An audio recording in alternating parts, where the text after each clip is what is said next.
parce qu'on apprend que l'assaillant, le fugitif radicalisé, fiché S, s'est radicalisé en prison.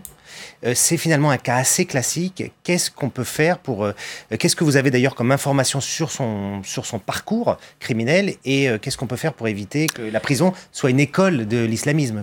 Alors d'une part, c'est quelqu'un qui a été condamné à de nombreuses reprises pour des faits de droit commun et il a effectué en France 2 peines de prison de 2 ans chacune qu'il avait purgées. Je crois qu'il est sorti en 2015. Braquage de banque, dit-on. Oui, oui. Donc il est sorti il y a 3 ans de sa dernière condamnation. Et là, je crois également été condamné en Allemagne et en Suisse.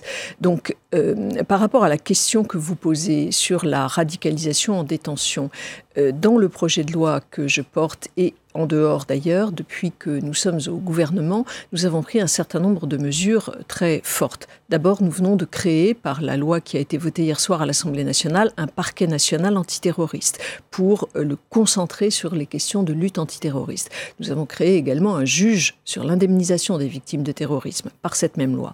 Et sur les parcours de radicalisation en prison, d'une part, je me suis engagée à évaluer les personnes qui sont radicalisées ou susceptibles de radicalisation, une évaluation pluridisciplinaire qui permet de comprendre leur niveau de dangerosité.